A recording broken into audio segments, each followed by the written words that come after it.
haleluya. Turabashimiye tuve mu kuramya kwiza.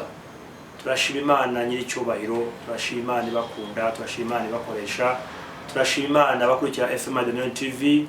You are most welcome. God bless you. We love you and we are congratulating you for the success God has given you. Kuko Imana ikoze imitangaza bikomeye, abafite ubuhamya butandukanye twumvaga nyuma y'igiterane twagize. Keep moving, keep going, keep walking. Ujya mu buntu bw'Imana. Imana yabanyate kuri conference ishize twabonye ubuntu bw'Imana. Turashimana abarinzi baramya badufasha muri FMI kandi dukomeza no kubashimira badukurikira, subscribers bacu bandika bakomentinga. God bless you pastors, followers abadukurikira batandukanye inshuti zacu hirya y'u Rwanda. May God bless you so much. May the Lord release the blessing upon your life. May the Lord release a favor upon your life. We pray for our friends. May God empower you. God empower you in whatever you are doing. Reka tuje mu jambo ry'Imana shaka kugira ngo dusozanye no kuramya tumaze kuramyamo no guhimbaza kubaye kwa bene data members. Reka ino jambo mura ya manywa ulitware, mura ya manywa likutabare, likufashe, likuzamure mu buzima bwawe bwose. Reka tulisome riri muri Zaburi ibice 84 umurongo wa 11. Bibiliya ivuga ngo for the God is a sun and shield, the Lord bestows favor and honor. Oh my God, ngo n'Imana umucyo wacu niyo zuba ryacu niwe ngabo yacu. Ngazaguha icyubahiro, azagufasha, azakubera umucyo, azaguha umucyo ukurasire n'uburinzi bwayo.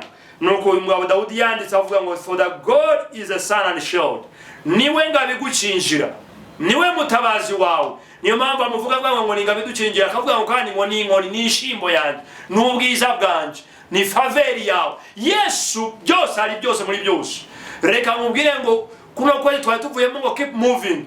Nanone Imana igiye kukurasira, Imana igiye kugutabara, Imana igiye kubera ingabo, Imana igiye kuruhura umuru kuriho icyo kintu kikuri ku mugongo. Umuririmbyi yaririmbye ngo iyo ngo yindi ku mugongo iveho. Waba ufite ngo y'ubukene ku mugongo, Imana igukureho. May the favor of God come upon your life. May the Lord become a shield against the enemy.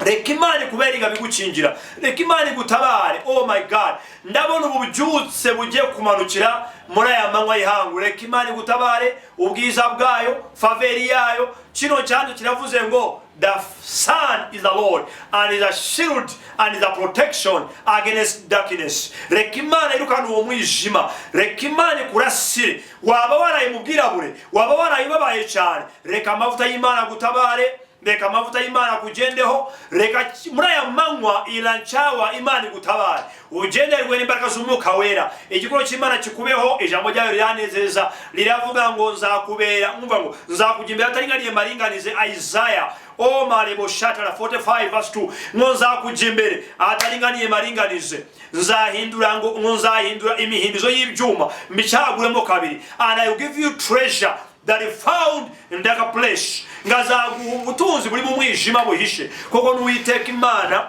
izasapurira kwifuza kwawe kose, kuko ni Imana itabara abarushe n'abaremerewe. Luka arandika Yesu abivuga ngo muza abarushe n'abaremerewe baruhure. Reka Imana kuruhure. Ndakwifuriza igikundo kino kigoroba, ndakwifuriza amahoro kuno kwezi. Ndaza muri Kampala ona jinja, reka Imana gutabara. Oh marebo shatara babankurikirana, ndababwira ngo mufate package.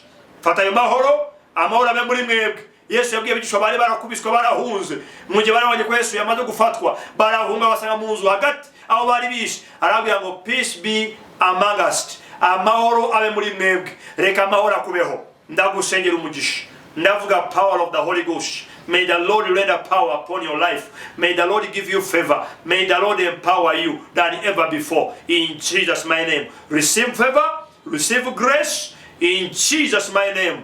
And keep on worshiping, because God has come as a shield against the enemy. In Jesus' name, amen, amen. Shalom. Wache iryo jambo no kukuramya ukomeze mu buzima bwawe, komeza uramye, komeza umuvinge kandi ushininge.